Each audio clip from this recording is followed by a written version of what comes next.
ያማንና ፌራይ አንድ ላይ እንዳይሆኑ ከዚህም ከዛም የሚፈልጉ በጣም ብዙ ሰዎች አሉ። አሊያና ቁጥር አንድ የምትጠቀስ ናት። በአንድ በኩል ደግሞ ቦራ አለ። ነገር ግን ፌራይ እና ያማን እንደምንም ብለው ግንኙነታቸውን አቻችለው ለማስቀጠል እጅግ በጣም እየሞከሩ ናቸው የሚገኙት። በአንድ በኩል ኦማር ጉልሶይ ታስሯል። አቴሽ አያቱን ከእስር ቤት ለማስወጣት የቻለውን ነገር በሙሉ እያደረገ ነው። ያማን ደግሞ በቀጥታ ወደ ፌራይ ወደምትሰራበት ቦታ እየመጣ ነው። ብዙ ጊዜ ይጠይቃታል። ነገር ግን ዛሬ የማይሆን ነገር ተፈጥሯል። ይህም ደግሞ አሊያና መታ ትንሽ በጥብጣቸዋለች። በዚህ ጉዳይ በጣም ነበረ ፌራይ የተናደደችው። ባዳ አባቷን ለማስገደል ከዚህ ቀደም እናትና አባቷን የገደለባትን አሊት የሚባልን አለሞ ተኳሽ ገዳይ እየላከችበት ነበር ወደ አባቷ። ፌራይ ማታ መሸት ሲል ወደ ቤት እየመጣች ነበረ። እንደው እግረ መንገዷን ውስጥ እየገባች ስልክ እያወራች ነበረ። ስለምትሰራውን ስራ እያወራች በድንገት ነበረ ቦራ ፊት ለፊቷ እየመጣው። ወደ አፓርታማ ልትገባ ስትል ቦራን በርቀት አየችው። ፌራይ ይላታል። እየመጣ ነበረ። የሆነ ነገር ገዝታ ነበረ። መሮጥ ጀመረች እሱን ጥላ።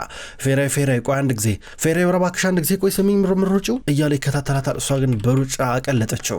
ምንድነው ለምሮ ማሰሚኝ እያለ ተስፋ አልቆረጠም። ግን በሩጫ እየተከተላ ነበረ። እሷ ሮጠችና የሆነ ዛፍ ስር ገብታ ተደበቀች። እዛ ስር ገብታ ከተደበቀች በኋላ ስልኳን እያወጣች ነበረ። የት ነው የሰውዬ ግን ለምሮ የሚከታተለኝ ምን ሆኖ ነው ግን ብላ ራሷን እየመታች ነው። በቀጥታ ስልክ ትደውላለች ወደ ያማን ጋር። ወደ ያማን ጋር ልደውል ብላ ታይ ይቅር አልፈልግም ብላ ወዴት አቴሽ ጋር ልደውል እያለች ነበረ። ቦራውንም እየመጣ ነው ያለው። ቦራው ወደዛ አካባቢ እያለፈ ነው። ተገድጄ ነው እንግዲህ ምንም ማድረግ አልችልም ብላ ወደ አቴሽ ጋር ደወለች። ከያማን ይልቅ አቴሽ ይሻለኛል ብላ። ምክንያቱም በቀጥታ ያማን ከመጣ ከሱ ጋር ይጣላል። አቴሽ እርዳታ እንፈልጋለሁ አለችው። አቴሽ ብዙም አልቆየም ከተፍ አለ። አቴሽ ገና መምጣቱ እንደመጣ የነሸነሽ እያለ ነበረ። አገኛት። አቴሽ ቦራ እያሯሯጠኝ ነበረ መደወል ነበረ ቢላ አንተ በጣም ይቅርታ አለችው። እሺ ችግር የለም ተረጋጊ እያለ ነበር። እንደ ብዬ ነው መረጋጋው። በመጨረሻም ቤቴን አግኝቶታል። እንዴት እንዳገኘው ላቅ አልቻልኩም። ተመልከት አሁን ምን ማባረሩን አያቆምም ማለት ነው። ላብድ ነው ምንድነው ማረጋው ስትል ነበር። ያማን እየደወለላት ነው። ስልኩን ማንሳት አልቻለችም። ለምን አታነሽ እያለ ነበረ። ምክንያቱም ያማን ከሰሞኑ በጣም መጥፎ ነገር ውስጥ እየገባ ነው። ድጋሚ እዚህ ነገር ተወስብሶ ደግሞ እንዲጣላ አልፈልግም፣ እንዲጎዳ ስለማልፈልግ ነው። እሱ ማጣት አልፈልግም አለችው። አሁንም ቢሆን እጁ በደም ይጨማለቃል። ገሎት ይገላግሏል። ለዛ ነው አለችው። እሺ አንቺ ደህና መሆን አለብሽ፣ መረጋጋት አለብሽ። ይህን ጉዳይ ነው ፈተዋለሁ። እሺ ችግር የለ በወራ ለኔ ያስተካክሏል አታስብ እያለ ነበር። መኪና ውስጥ ግቢ አላት። በቀጥታም ይንቀሳቀሳሉ። አብሮ እየሄዱ ነበረ። ያማን ፌራይን ቤት በርጋው ነው እየጠበቃን ነበረ። በድንገት ፌራይ ከአቴሽ ጋር መጣችለት። ስትመጣ ሲያይ ደነገጠ። ያማን አቴሽና ፌራይ አንድ ላይ ሆኖ ሲያቸው ምንም ደስ ነው የማይለው። ያማን ምን ታረጋለህ እዚህ ብላ ፌራይ ከመኪና እየወረደች ነበረ። አብራችሁ ምን ታረጋላችሁ ይላል። ያማን የማይመስል ነገር አታውራ ስትል ነበር። አቴሽ ድንገት መጣ። ምን እየሆነ ያለው እያል ነበር። ወንድሜ ልብሮ ፌራይን ቤት ድረስ ያመጣት እያል ነበረ። ተው ያማን ተው እያል ነበር። ያማን እንደዛ አይደለምና ቤት ገብተን እናውራ ተሏት። ፌራይ እዚህ ጋር አይሆንም ካወራን አይቀር እዚህ ነው የምናወራው። ለሰዓታቶች አልጠብቅሽ ነበር ስደውልሽ ነበር በተደጋጋሚ ግን አንቺ ዘጋሽብኝ ና አሁን እየገባኝ ነው ምንድነው ነገሩ ምንድነው እያል ነበር። ተው ያማን በእውነት ይቅርብህ ወንድሜ ተው ይቅርብህ ሲሉ ነበረ። ወንድሜ መቼ ነው ግን ፍቺ የሚከናወነው ብሎ እየጠየቀው ነበር። ያማን እንደዚያ አይወራም ስትሉ ነበረ።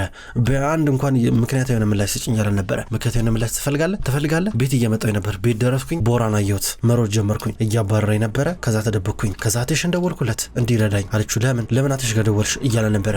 ምክንያቱም አንተ እዚህ ችግር ውስጥ እንድገባ ስለማልፈልግ አለችው። ፌራይ እኔ ግዴታ አለብኝ የማፈቃትን ሴት መጠበቅ እሱ አይደለም ያለበት እያለ ነበር። እዚህ ጋር አቴሽ ጭቅጭቁ አስጠልቶት ደህና አደሩ ብሏቸው መኪና ውስጥ ገብቶ ይንቀሳቀሳል። ያማን አሊያና እኮ ይለ ካንተ አርግዣለሁ እያለች ነው። ተመለከት ካረለ እኔን ነገር አልተጠራጠርኩማ እኔንም መጠራጠር የለብም ገባ አይደለ ችግር ውስጥ እንዳገባ ነው ያልጠራው ካልኩ እኮ በቃ ቤት እየገባው ናቸው። ፌራይ ጠብቂኝ ትችያለሽ አንዴ ጠብቂኝ ይኸውልሽ እኔ ምን መሰለሽ በቃ አሁንም ቢሆን እየተጠመድኩኝ ያለ እየመሰለኝ ነው። ያሊያና ውሸቶች አሉ። እንደገና ደግሞ ወንድሜን ካንቺ ጋር ሳይሆን ምናምን ነገር ደስ የሚል ስሜት ይሰማዋል ብለሽ እንዳጠብቂ ማለቴ ላይ በቃ ከዚህ ቀደም እንደነበረው አይደለም እያል ነበር እኮ ነቅተናል እኮ አሁን እኮ ተቀራርበናል እኮ አሁን እንደገና ተመልሰናል። ተመልከት አሁን ድጋሜ አይን ለአይን መታየት ችለናል። ያማን ከድሮ የበለጠ አሁን ጠንካሮች ሆነናል። ለምን እንደዚህ ትላለህ? እንዴት እንደዚህ ትላለህ? ከዚህ በኋላ ፍርሃት እኔ እናንተን አይወጠንም። እንደዚህ አታስባለችው። ጥሩሽ በቃ ገብቶኛል ይቅርታሽ እያለ ነበረ። ቦራ ቁጭ ብሎ አቴሽን እየጠበቀው ነበረ። አቴሽ መጣ። ቦራ ላይ ያናገረው። ቦራ ሰሞኑን በጣም እየበጠበጠ ነው። በጣም ችግር እየፈጠረ እያስቸገረን ያለው። አቴሽ ደወልኩልኝ፣ መልእክትን አየሁኝ፣ መጣሁኝ፣ ምነው ችግሩ እያለው ነበረ። ምን ሆነሃል ሲለው ነበረ። እዚህ ጋር ቦራ ለምን አቴሽ እንደፈለገው አልገባውም። ከዛ አቴሽ አየዋየውና ቀጥታ ነበረ ጉሮሮን የመታው። ሲመታው በአንድ ጊዜ ቦራ ራሱን ሳተ። ታውቃለህ ችግሩም እንደሆነ አንተ በጣም ተበጠብጣለህ ብሎ ተሸክሙት መኪና ውስጥ አስገባውና ይዞት እየመጣ ነበረ። በሌላ በኩል ባዴ ማታ ወደ ቤት እየመጣች ነው። ቮራል እየጠበቃን ነበረ። ልጄ እያል ነበር። ደነገጠች። አውቃለሁ እኔ ማመን እንደከበደሽ ይላታል። እየጠበቃን ነበረ። እዚህ ቆመ እንደነበር አላየሁም አባዬ አለችው። ልጄ ነይ እስኪ ወደዚህ ጋር እያለ ወደ እሷ እየቀረበ ነበረ። ፊት ለፊቷ እየቆመ ነው ያለው። ልጄ ባዴ የሆነ ያልነገርኩሽ ነገር አለ የዘለልኩት ነገር ግን ሆን ብዬ ያልነገርኩሽ እያል ነበረ ዝም ብላ አየችው። ያኔ እናትና አባት ሲገደሉ እኔም በቦታው እዛ ነበርኩኝ። እዛ ሆኜ እያየሁኝ ነበረ ማለት እነሱን ማትረፍ ባልችልም ገዳዮቹን ይዣቸው ነበር። ለጥቂት ይዣቸው ነበረ። እናትሽ ስትጮህ ሰምቻ ነበረ። ወደ ነበሩበት ቤት እየሮጥኩ እየመጣሁ ነበረ። ቤት ገባው። አባትሽ ቀድሞውኑ ሞቶ ነበረ። እናትሽም እያጣጣረች ነበረ። እናትሽ ልትሞት ስትል ድንገት ነበረ ባዴን ደብቃት ያለችኝ። ባዴን ጠብቃት ስትለኝ ነበረ ብሎ ሲናገር ባዴ ዘላ አቀፈችው። ይቅር በለኝ አባዬ፣ ይቅር በለኝ፣ በእውነት ይቅር በለኝ ስትለው ነበር። ችግር የለም ዋናው ነገር እውነቱን ማውቀሽ ነው እያለ ነበረ። አይ ይቅር በለኝ አባዬ፣ እንዴ መጥፎ ነገር ተናግሬያለሁ፣ መጥፎ ነገር ብያለሁ፣ እናትና አባቴን የገደልክብኝ መስሎኝ ነበረ፣ አንተ እንድትሞት ፈልጌ ነበረ አለችው። ችግር የለም ያጋጥማል፣ ምንም ነገር ስላልነገርኩሽ ነው።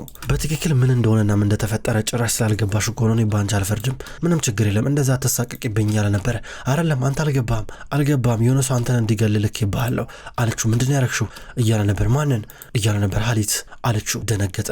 ዛሬ ማታ ይመጣል ሊገልህ አለችው። ሀሊት እያለ ነበረ። ቶሎ ብላ በደንብ አቀፈችው። ቮራል ተርፍ ያለው እያለ ነው። በጣም የሚያምነው ነፍሰ ገዳይ እሱ ሊገለው እየመጣ እንዳለ ፍንጭ ሰጠችው።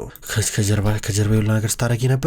ለማንኛውም ምንም እንዳታስብ እዘጋጅበታለሁ እያለ ነበረ። በዚህ ጋር ባዴ ጥብቅ አርጋ እያቀፈችው ነበረ። ከዛ ሀሊት ማታ መጣ። ቮራል በጣም የተዘናጋ ነበር ይመስለው። ስራውን እየሰራ ነበረ። ሀሊት ሽጉጥ በእጁ ይዘዋል። ቮራል እዚህ ጋር ወረቀት ላይ እየጻፈ ቀና ሲል ድንገት ሀሊትን አየው። ሀሊት ይለዋል። ሀሊት በእጁ ሽጉጥ ይዘዋል። ምን ታደርጋለህ እዚህ ዛሬ ሲለው ነበረ። ያው እንግዲህ እንደዚህ ከድሮ የበለጠ ለዓላማ ይቀርብ በላቅ በጣም ብዙ ዓላማ አለኝ ከነዛ መካከል አንተ ማጥፋት ነበር አለው። ምን ነው የምትፈልገው ሲለው ነበረ። አሁን በመጨረሻም የኔ ተራ ነው አለው። ሀሊት ስማኝ፣ ይሄ ነገር በእኔና ባንተ መካከል ነው አለው። እኔ ሁሉ ጊዜ ስራዬን አከብራለሁ፣ ስራዬን ነው የምሰራው፣ ያለምንም ስህተት የሚባል ነገር መስራት አልፈልግም። እንደገና ደግሞ በጭራሽ ምንም ነገር አሻራ መተው አልፈልግም። ከዛ ገንዘቤን እቀበላለሁ፣ ስራዬን እሰራለሁ፣ ላዘዘኝ በሙሉ ስራዬን እሰራለሁ አለው። ቮራል ምንም እየገባው አይደለም። እዚህ ጋር በእጁ ቀለበት ነገር ይዞ ነበር። እዚህ ጋር ሀሊት ይኸው ላጠፋ ነው ዛሬ መጣሁት እያል ነበረ። በጣም ብዙ አመት እኮ ነው። ምንድነው የምታወራው አንተ? በጣም ብዙ አመት እኮ ነው ሆኖ ስላለፈው ነገር ታወራለህ እንዴ? ምንም እየገባኝ አይደለም። ምንም የምትፈልገው እንዴ? ምን ሆነሃል አንተ? ይሄ እኮ የሚረሳ ነገር እኮ ነው። ፊት ለፊት ቆመ አንተ ስለ በቀል ታስተምረኝ ነው ሲለው ነበር። ከዛ ሀሊት ዛሬ ተሞታለህ ብሎ ሽጉጥ ሲደቅን ድንገት ቤኪር መጣና እጁን መታው። ሽጉጡን እየጣለው ነበር። እዚህ ጋር ሀሊት እጁን ተመታል። ቆስሎ እየሮጠ ሊያመልጥ እየሞከረ ከጀርባ መጣና ቤኪር ጀርባው መቶ ጣለው፣ ገደለው። ባዴ ከላይ ሆና እየተመለከተች ነው። በመጨረሻም ተኮስክብኝ፣ ቤተሰቤን ገደልክብኝ ትላለች ባዴ ከራሷ ጋር እያወራች በመስኮት በኩል ይህንን እያየች ነው። ቮራል ቀና ብሎ ባዴን እየተመለከታት ነበረ። ቤኪርና ቮራል ቀና ብሎ ባዴን ተመለከቷት። እሷም አየች። ባዴ የምትፈልገው ነገር እየሆነ ነው ያለው። እማዬና አባዬ በሰላም ረፍት ታገኛላችሁ፣ በመጨረሻም የተቀረውን ደግሞ በቀል እወጣለሁ እያለች እያሰበች ነበረ። ይህም እዚህ ጋር ቀደም ብላ ጎንሽ የነገረቻትን ነገር ታስታውሳለች። ባዴ ያው አባትሽም ኃጢአት አልሰራም ማለት አይደለም፣ ከቮራል ጋር ነበረ ይህን ነገር ያደረጉት፣ ረጅብ ኦስማን ከሚባል ሰውዬ ጋር ነበረ ይህን የፈጸሙት፣ በጣም ቆሻሻ ሰው ማፊያ ነበረ ትላታለች። አላስታውሰውም ይህን ሰውዬ ስራ ነበረ። አይ ኖርማል ነው ማለቴ ያው ከትክክለኛ አባትሽ ከሁለት ወራቶች በኋላ ነበረ እሱም በማይታወቅ መንገድ የሞተው። በአጭሩ ነገሩን ሳብራራልሽ በልብ ምክንያት ነበር እዛ ጋር እንደሞተ የተገለጸው። ነገር ግን ደግሞ ከረጅብ ኦስማን ሞት በኋላ ቮራል በቦታው ተቀመጠ ማለት ነው። የማፊያዎቹ መሪ ሆነ ማለት ነው። በጣም ከባድ ማፊያ፣ በጣም ብዙ ገንዘብ የሚያንቀሳቅሱ በቀላሉ ብዙ ነገሮችን ማድረግ የሚችሉ ስብስብ ነው የነዛ መሪዎች ሆነ ማለት ነው። በቀላሉ ነው መሪ የሆነው ይሄሉ ነገር ካረገ በኋላ በማለት ነገረቻት። ይሄሉ ነገር ለኃይል የተደረገ ጥረት ነው ማለት ነው ትላታለች። ለኃይል ብቻ ሳይሆን ለገንዘብ ስራ ነበረ። አንድ አይነት አይደለም እንደ ገንዘብና ኃይል ስራ ነበረ። ለሁሉም ሰው አንድ አይነት አይደለም። አየሻረ ስለ እናትሽም ቢሆን የሆነ ነገር ነገር ፈልጋለች። ባዴ በጣም ጓጓች።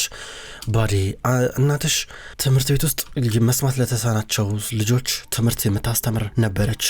ምክንያቱም እሷ ራሷ ትንሽ የመስማት ሁኔታ ችግር አጋጥማን ነበረ በማለት እየነገረቻን ነበረ። እዚህ ጋር ባዴ ቅድም ቮራል እየነገራት ነገር ውሸት እንደሆነ አወቀችበት። ይህም ልጅን ጠብቅልኝ ያለችው ነገር አንተ ግን ቅድም ዋሸኝ ቮራል ዋሽተኛል እንግዲህ በመጨረሻም ስገል ትነግረኝ ይሆናል እያለች ነበር ከራሷ ጋር እያወራች። ዝቅ ብላ ደግሞ ትመለከታለች። ቤኪር የሞተውን የሀሊትን አስክሬን አንስቶ እየደበቀ ነው ያለው መኪና ውስጥ እየከተተ ነበረ። በመጨረሻም ዋናው ነፍሰ ገዳይ ገድዬዋለሁ እያል ነበረ። ይህን ኮፈን ውስጥ እየከተተ ድንገት ነበረ እዚህ ጋር አትሽ የመጣው። ቦራን ይዞት መጣ። የገዛ ቤቱ ድረስ መጣና ምንድነው አትሽ ችግር አለ እንዴ ሲሉ ነበር። ቤኪር እየመጣ ይሄው ቦራን ይዞ መጥቼ ሲሉ ነበር። አመሰግናለሁ አትሽ በእውነት እንደገና ነገሩን እያስተካከልክ ነው ይለዋል። እስኪ ናና ጎትት እያሉ ነበር። ቤኪር እየጎተተ ቦራን ይዞት ወጣ። ከዛ አንጠልጥለው ውስጥ እየገቡ ነበር። ድንገት ቮራል እየመጣ ነበር። ምንድነው የሆነው እዚህ ጋር ምን ተፈጥሮ ነው ብሎ ቮራል እየጠየቀ ነበረ። እዚህ ጋር ጸጥ ብሏል ቦራ። ነገር ግን አሁንም አልሞተም። ልጅ ደህና ነው ቆልፍበት፣ ከቻልክም ካልጋጋ ሰራው ገባ። በጣም እየተንቀሸቀሸ ነው ያለው። ጠብቀው እያሉ ነበር። ምን ወንድም አይደል እንዴ አለው። ይቅርታ ብሎ ነበር። አትሽ ባንዴ ዞር አለ። ወንድም አይደል እንዴ አንተ ብትጠብቀው ትሞታለህ እንዴ? ተመልከት እኔ በጣም ብዙ ድል እየሰጠው ነው እያል ነበረ። ምን አይነት ስሜት የማይሰጥ ነገር የምታወራው አለው። አረ ስሜት የማይሰጥ ነገር አይደለም ይሄ እውነት ነው። ሁለታችንም ደግሞ ጠንቀኔን እናውቃለን። ነገር ግን ጊዜ ያስፈልጋል። ጊዜ ልስጥ ብዬ ነው። አትሽ ለአንተ የተለየ ሀሳብ አለኝ። የጉልሶዎች አሁን ያሉበት ሁኔታ አውቃለሁ። ካምፓኒውን ቢሆን እየከሰርን የሚገኘው ወንድሜ ኦማርም እስር ቤት ገብቷል። ሁሉ ነገር አውቃለሁ። ነገር ግን አንተ ሁሉ ነገር የመቀየር ትችላለህ እያል ነበረ። ምን ልታረግ እስኪ እያል ነበረ። ጥሩ ነገር እኔ ላይ መለከተኝ ይችላል። ነገር ግን እዚህ ውስጥ ደግሞ ልጅ ያለበት የልጅ ነገር ያሳስበኛል አለ ቮራል ሲሉ ነበረ። በሆቴል የተቀመጥ እንዳለ ዓለምን በሙሉ እንድታንቀጠቀጥ አረጋለሁ። ችግር የለም ሁሉንም ያለኝ ኃይል ለዓመት ሁሉ የሰበሰብኩትን ኃይል ለአንተ አስተላልፍልሃለሁ። ጉልሶችን ማዳን ትችላለህ። ግን ይሄ የሚሆነው ቢኪጅሪ ስትሆን ብቻ ነው። ቢኪጅሪ ትሆናለህ ማለት ነው። ይሄ ማለት የልጅ ቦራ ታላቅ ወንድም ትሆናለህ ማለት ነው። አትሽ ጉልሶ ሳይሆን አትሽ ቢኪጅሪ ትሆናለህ ማለት ነው። ይሄ ነው ለአንተ ያለኝ እኔ ጥያቄ እያሉ ነበረ። እዚህ ጋር ዝቅ ብሎ ቦራን እያየው ነበረ። መልካም አዳር ደህና ደሩ ብሏቸው እየሄደ ነበረ። ደህና ደር አትሽ አንተም ይሏል ቮራል እየሳቀ። አትሽ መኪና ውስጥ ገብቶ ይሄዳል። በሌላ በኩል ጉኔሽ አሁንም ቢሆን እያጣራች ናት ያለችው። ጉኔሽ መረጃ ቶሎ ነው የምትሰበስበው። የአትሽ ነገር በጣም ትኩረቱን ስቧታል። አትሽን ሳታስበው ልትወደው ነው። ኢንስታግራም ላይ ገብታ አካውንቱን እየተመለከተች ነው። በርካታ ፎቶች እየመጡላ ነበረ። ድንገት በር ተንኳኳ።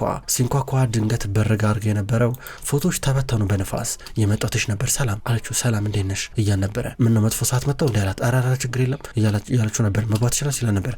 አዎ ትችላል እና ግባ አለችውና እንዲገባ እያበረታታችሁ ገባ። እንዴት ነው ታዲያ ደህና ነህ አለችው። ጉኔሽ በጣም ይቅርታ በምሽት ስለመጣሁብሽ አላት። አይ ትመጣለህ ብዬ አልጠበቅኩም ነበረ አለችው። እሱም ቢሆን እኔ እንጃ እኔም በወል ለምን እንደመጣሁ አላውቅም። ልሰራ እንደመጣሁ ግን ዝም ብዬ ላወራሽ ነበር የመጣሁት። በተለይ ደግሞ ያው አንቺ በጣም ስለሚመችሽ ርዕሰ ጉዳይ አላት። ስለ አባት ነው? ስለ አባት አለችው። አይ በእርግጥ ስለ እሱ እንኳን አይደለም፣ ነገር ግን ያው እንዴት እንደነ ብቻ ብዙ ነገር ልነግርሽ ፈልጋለሁ። ብቻ ያው የአንቺ መኖር ራሱ ይረዳኛል ብዬ ነው አላውቅም እኔ እንጃ እያለ ነበረ። ስለዚህ እኔ ዝም ብዬ በቃ ተቀበለኛል ማለት ነው አለችው። ጉኔሽ መጀመሪያ ትሰሚኛለሽ ከዛ የሚሆነው ነገር እንወስናለን አላት። ባጭሩ የኔ አባት ቮራል ቢኪጅሪ ነው አላት። ደነገጠች። የቀረው ነገር ያልነገራት የነበረ ዞር ስትር ወረቀቱ የተበተነው ፎቶ የሚታየው የእሷ የባጄ ምናምን ነበረ። በሌላ በኩል አሁን ያማን ያለው ከፌሬ ጋር ነበረ። አብሯት እያወራ ነበረ። ቤት ገብቶ ስሜት የማይስጥ ነገር ነበር ቅድም ስታወራ የነበረ። በእውነት ያማን ይኸውልህ እኔ እዛ ጋር ቦራ እያሯርጠኝ እያለ ብጠራ ኖሮ ተደብቄ መተህ ትጣላ ነበረ። ተደብቄበት እኮ ነበረ እያመለጥኩት እኮ ነበረ አለችው። ዞሮ ለሀዛርን አያት። ለሀዛር ምልክት እየሰጠን ነው በቃ ልግባ ብላ ሀዛል ጥላቸው ሄደች ነበረ። እዚህ ጋር ያማን የኔ ፍቅር ብሎ ሊሰማት እየጠጋ ነበር። ያማን አለችው። ፌራይ ምንድን ነው ምኖች ደግሞ በሆኑ እያላ ነበረ። ይሄ የልጁ ጉዳይ እስኪፈታ ድረስ ሁሉም ሰው እውነቱን እስከሚያውቅ ድረስ እኔ እናንተ መቀራረብ የለብን ማለችው። ምን እያወራሽ ነው ያለችው ፌራይ? ይሄ ሌናችንም እያለ ነበረ። ምናልባት ያው እንግዲህ ማለት አሊያናን አመኛታለሁ ማለት አይደለም፣ ግን እንደዚህ መሆን አለበት። ከዚህ በኋላ አንገናኝ ብዬ እየጠየቅኩ አይደለም። እንተያያለን፣ እናወራለን፣ እንነጋገራለን። ነገር ግን ከዛ በተጨማሪ ምንም የምናደርገው ነገር የለም። ማንም ሰው እውነቱን እያወራ እንዳለ ማረጋገጥ አለበት። እኔ አምናለሁ፣ ነገር ግን ሌሎችም ቢሆኑ ማመን አለባቸው። ይሄ እስከሚሆን ድረስ ግን ንቅንቅ የለም አለችው። አንቺ እዚህ ቆይ እያለ ነበረ። በር እየተንኳኳ ነው። ማን የመጣው? ቦራ ነው ትላለች። ያማን እንዳትከፍተው እያለችው ነበረ። እሱ ግን አጮለቆ ሲመለከት ደነገጠ። ምን ሊሆኑ መጡ እያለ ነው። አሊያና ከእናቷ ጋር ነበር የመጣችው። ሁለት ሴቶች እናትና ልጅ ድቅን ብለዋል። ያማን በሩን ከፈታ። አሊያና ወደ ውስጥ ገባችና ወደ ፌራይ እያፈጠጠች ናት ያለችው። በወንድ በኩል ጀሚሌን በርጋ ነበረች። ከባለቤቴ ራቂ ብዬ ነግርሽ ነበረ። ከባሌ ራቂ ትላለች አሊያና። እኔ ባልሽ አይደለም ይላታል። ጀሚሌ ተከተላ እየገባች ነበረ። ለአሁኑ ልጄ ጉልሶ የሚለውን ስም ተሸክማለች። አንተ ባሏ ነህ፣ የልጁ አባት ነህ፣ ወደድከውም ጠላኸውም ስትለው ነበረ። አሊያናና ጀሚሌ መበጥበጥ ጀመሩ መጥተው። አንቺስ ምን ታደርጋለሽ እዚህ? ለምድሮ ከልጄ ባለ ማትረቂው ምን ያርግሽ? አብሮ እንዲሆኑ ማትፈልጊ ከሆነ መጥፋት ትችላለሽ፣ ምድሮ ችግርሽ ብላ ስጮባን ነበረ። አሊያና አሁን ላይ ከእናቷ ጋር ሆና በርታት ትብላለች። ፌራይን ጦርነት የምትችለው አይመስልም። ውድ ተመልካቾች እንኳን ወደ ቅጠል ቲቪ ዩቲዩብ ቻናል በሰላም መጣችሁ። ተመልካቾች በዛሬው ዕለት መሀል ልብ የተሰኘውን ድራማ ተመልክተናል። ተመልካቾች ቅጠል ቲቪ ዩቲዩብ ቻናል መሀል ልብ፣ ቀይ እጣ እንዲሁም የክብር ጌጥ የሚሰኙ አስገራሚ የቱርክ ድራማዎችን እያፈራረቀ ወደ እናንተ ማድረሱን ይቀጥላል። እናንተም ቪዲዮዎች ወደ እናንተ ሲደርሱ ላይክ እያረጋችሁ እንዲሁም አስተያየት እየሰጣችሁ ኮሜንት እያረጋችሁ እንድትከታተሉ ከወዲሁ ለመጋበዝ ወዳለሁ። ከመጀመሪያው እስከ ፍጻሜ ስለተከታተላችሁን ከልብ አመሰግናለሁ። ሁልጊዜ ዘውትር እየመጣችሁ ቪዲዮዎች ላይ ኮሜንት የምታደርጉና የምትከታተሉኝን ክቡራን ተመልካቾች ከልብ አመሰግናለሁ። በቀጣይ በአዲስ ቪዲዮ እስከምንገናኝ ድረስ በያላችሁበት መልካም ቆይታ ይሁን።